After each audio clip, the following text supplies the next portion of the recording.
I believe that every woman, if she wants to be a scientist, if she wants to be an artist, if she wants to do whatever she wants, if she's talented, if she has the skills, she has to do it. Hello, this is the Weekly Tradecast, a podcast brought to you by UNCTAD, the UN's trade and development body. I'm Sarah Toms. We're exploring how major events are shaping trade and development and how that affects billions of people around the world. This week, as the United Nations marks the International Day of Women and Girls in Science, we're talking to two young researchers from Egypt and the Philippines who are working to bridge the gender divide. The professors have just completed a 1-month fellowship doing cutting-edge health research in Japan. Started in 2020, the program is run by UNCTAD and Okayama University to support young female scientists in developing countries. The STEM areas, science, technology, engineering and mathematics, offer enormous opportunities for women, but attitudes persist that these are fields mainly for men, often leaving women underrepresented or excluded. The Young Female Scientist program seeks to break down those barriers by sharing skills, knowledge and inspiration.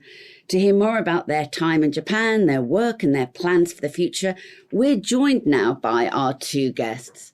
Dr. Menatallah Elserafy is an assistant professor and researcher at the Center for Genomics at the Zuwayil City of Science and Technology in Egypt. Her work focuses on DNA repair mechanisms. Dr. Fresthel Climacosa is an associate professor in the Department of Medical Microbiology at the University of the Philippines. Her work centers on preventing and controlling tuberculosis and other diseases. Well, welcome to you both today. Fres, first, how is your experience in Japan now shaping your work and your plans for the future? Well, my primary goal when I went to Japan was really to enhance my skills and knowledge with regards to advanced microbiologic techniques, specifically focusing on mycobacteria, handling mycobacteria. And it's really a good opportunity because I'm part of a research program here in the Philippines called Immune. We are trying to leverage host immune factors to control and prevent infectious diseases like TB. So what I've learned from Japan, I'm sure that I'll be able to apply it in our research here in the Philippines. It's life-saving research there, Fres. Mena, what about you? So first of all, my goal was to study the localization of DNA repair proteins in the presence of a certain cancer drug. And I chose the lab of Dr. Peng Huang because he's interested in cancer a lot and he has a lot of expertise. We did some experiments and we observed very interesting observations that we are following up on now. So we are planning to have long-term collaborations between Egypt and Japan and in his lab and my lab here. Incredible research there from both of you. Fres, what got you interested in science and what challenges did you face? I'm a late bloomer in scientific research. My goals or ambitions or dream when I was young was really to be a clinician. But being exposed in the hospitals and in medicine, I really saw the value of research and innovation when it comes to patient care as well as to population health. And that's why I entered the field of research. With regards to challenges, the number one I could really think of is funding.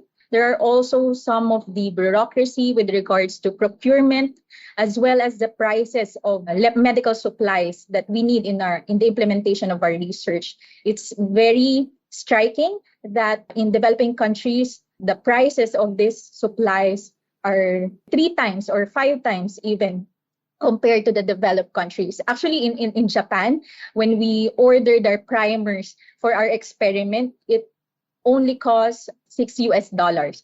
But when we order here in the Philippines, it almost costs us 2,000 pesos and that's $50. So that's costly prices compared to developed countries. Yeah, that definitely spells out the problems.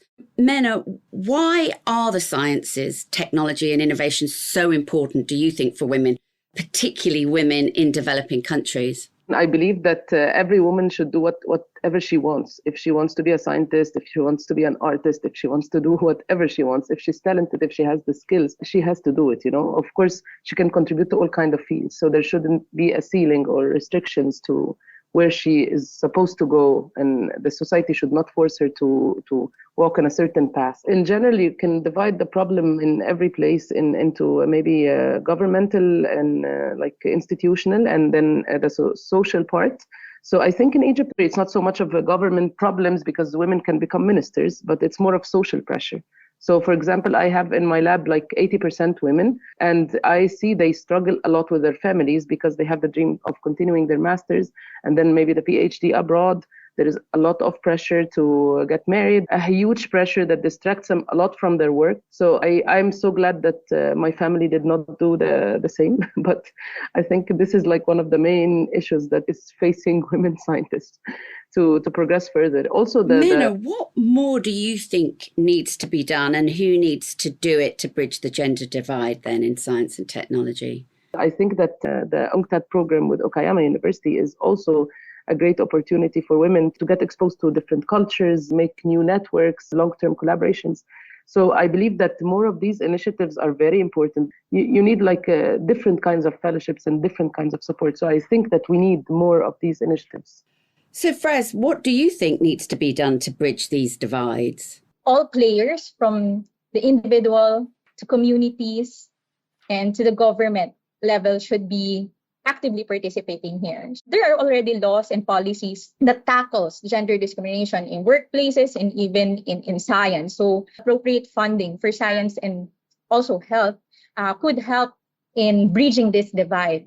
In the level of the community, in schools, workplaces, I agree with Mena that these kinds of initiative, this program to enhance the potential and to achieve the potential of young women has really a good role in bridging the gap. And also in the family level, for the basic social unit, really needs to support the dreams of the young women as to what they would like to pursue in life. And individually, in girls themselves, they should not be confined by their gender roles. So they do not have to be afraid to go beyond what they are expected to do in life, taking care of families, taking care of children, but dare to do what no one expected them to do. So relentlessly pursue what they are passionate about, science. Really having a love for learning, it would really go a long way. And to women in developing countries, maybe you might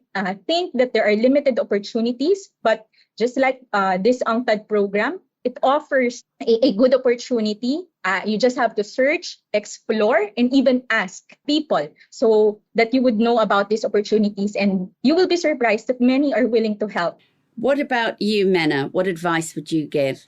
So I would tell them be a role model for other girls. So many girls are afraid to seek such paths.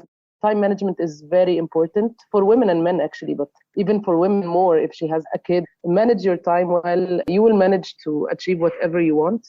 I try, for example, to be a role model for my students because I have a little kid. I take care of him and I take care of them also. So I try to do mentorship. I try to look at their career path also, like what is best for them.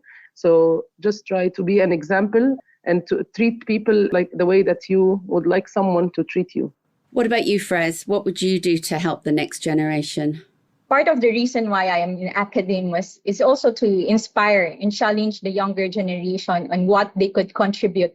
So I generously share my experiences and knowledge, wisdom, as well as encouragements to all my students, emphasizing our love for science, our passion for innovation, and being a problem solver. Those are gifts to us that we need to view our research, our works in science as part of a social responsibility to serve others, to serve the community, the country, and humanity in general. Well, two incredible women there. Thank you to our two researchers, Dr. Menatallah Elserafy and Dr. Fresthel Climacosa, for being this week's guests. Tune into the Weekly Tradecast next week and every week for more insights on the most pressing issues around the world of trade and development. And there's even more on our website, unctad.org. I'm Sarah Toms in Geneva. Goodbye for now.